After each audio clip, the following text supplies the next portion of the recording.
My name is Renaud Purifoy, and in this video I'll be discussing something that is commonly called holiday anxiety. This is a term used to describe increased anxiety that is experienced from early November through the first week or two in January. For some, it can start as early as the beginning of October. Holiday anxiety can be caused by any one or combination of the following: unrealistic expectations, increased demands and activities, lack of self-care, difficult family gatherings, and emotions triggered by painful childhood associations. Now, let's explore each of these, along with several practical steps you can take to quiet the anxiety generated by each. If you come from a troubled family, the last two will be especially important. It's easy to get caught up in what you think the holidays are supposed to be like and how you're supposed to feel. If, in the past, you've run yourself ragged trying to live up to old holiday traditions, consider breaking with tradition and doing something different this year. So what if you don't get the lights on the roof, or don't buy that special Christmas ornament for the kids? And do you really need to find the perfect gift for everyone on your gift list when most enjoy a simple gift certificate or gift card? Instead of becoming focused on trivial things that cause you to miss the true purpose of the holiday season, take some time to think about what you want the holidays to be for you. For many, this is simply the opportunity to reconnect with friends and family and to be good to each other.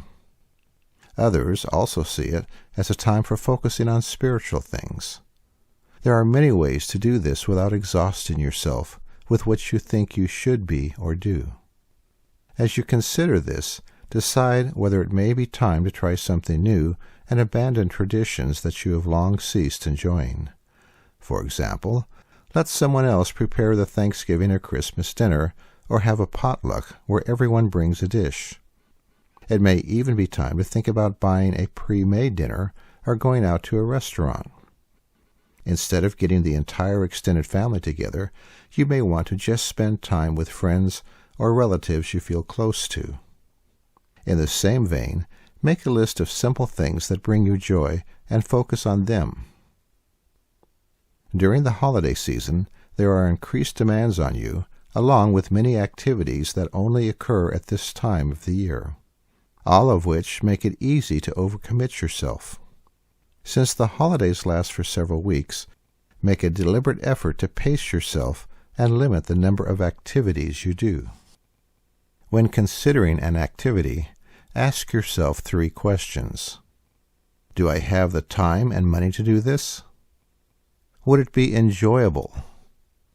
If not, is there some compelling reason to do this? Do I really want to do this?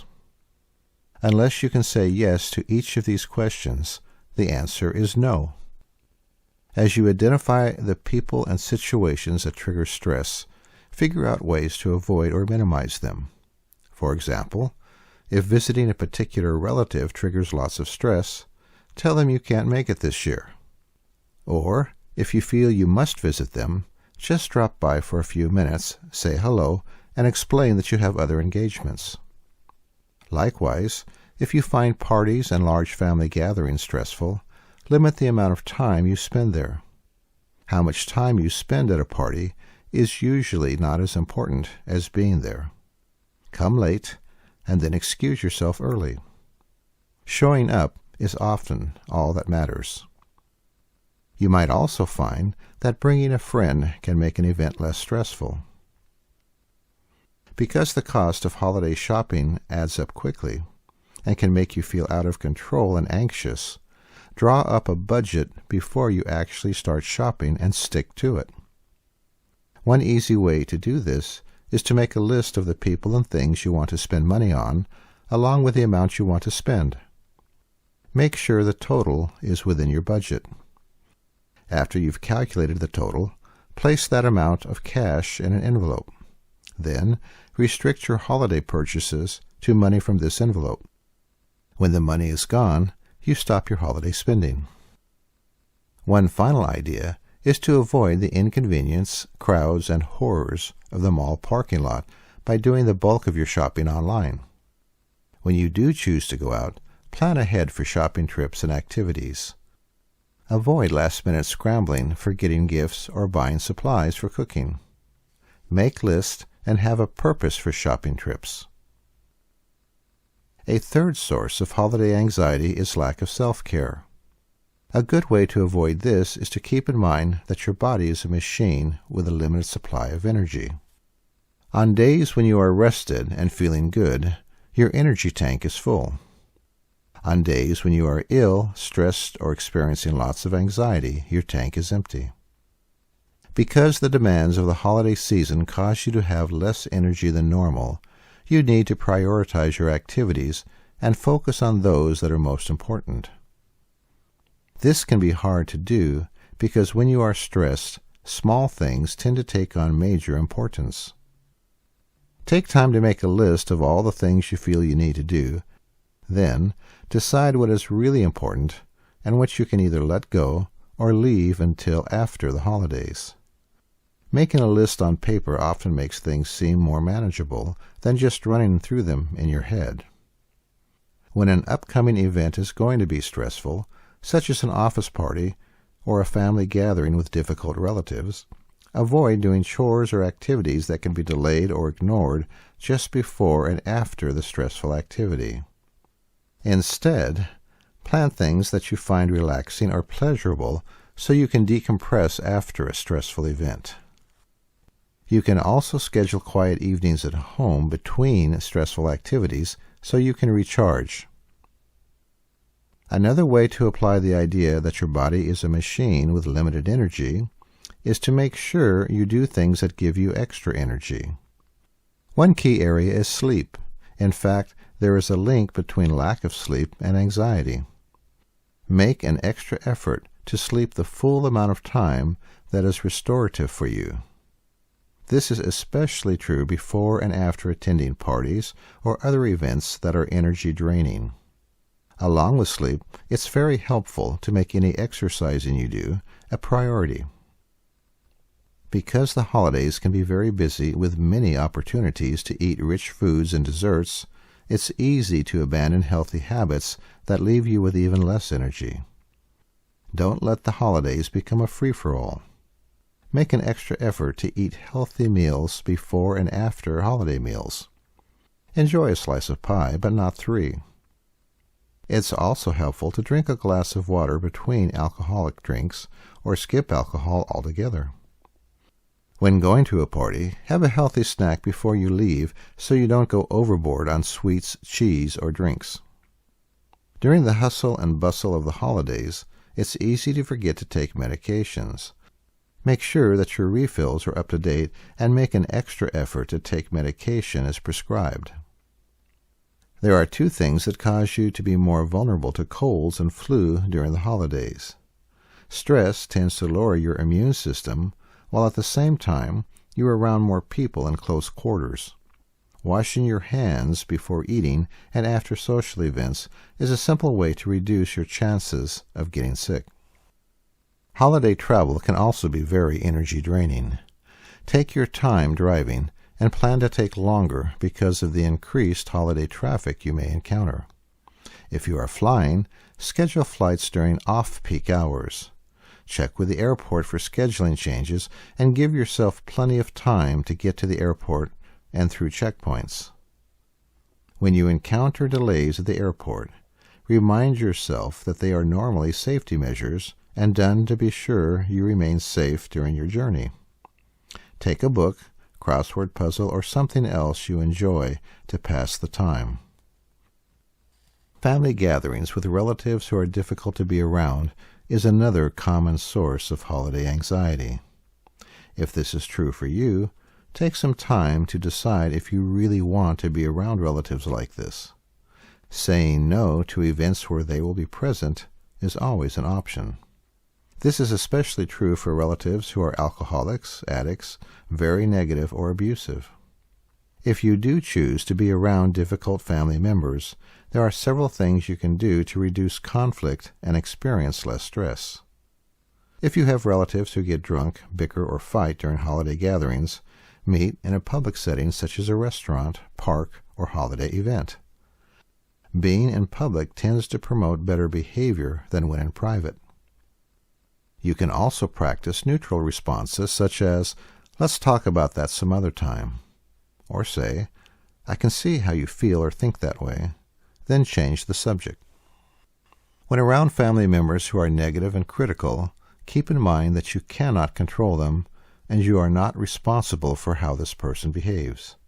You are only responsible for how you behave and react. Rather than striking back or becoming offended, just smile and do not respond. Don't waste precious energy on someone who is stuck in negative behaviors.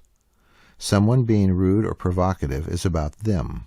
You can either choose to respond, which will only escalate things, or you can be generous and have empathy for them. It is not your job to try to fix anyone. A difficult person doesn't want your help and will probably just turn your efforts against you. Instead, say a quick hello, then find family members or friends whose company you enjoy and spend your time with them. When visiting difficult family who live out of town, consider staying in a motel or inn rather than at their home. This provides you with a place you can escape to. It also allows you to limit the amount of time you spend with them. You can always have somewhere else you'd like to go, such as an event or show, or say that you're feeling tired or ill and want to return to your room and rest. If you have a family member who is an alcoholic, consider visiting them before they become drunk and then leave once the drinking begins. Finally, set clear boundaries and limits with others about what you will and will not tolerate. Be willing to leave if your boundaries are crossed. If you grew up in a family where there was physical, sexual, mental, or emotional abuse, some, if not much, of the holiday anxiety you are experiencing may come from associations with painful childhood experiences. People who come from abusive families often begin experiencing anxiety, irritability, or a feeling of not being themselves around Thanksgiving. While this sometimes decreases a little after Thanksgiving, it then tends to increase again as Christmas approaches. They then begin to feel normal the second or third week of January.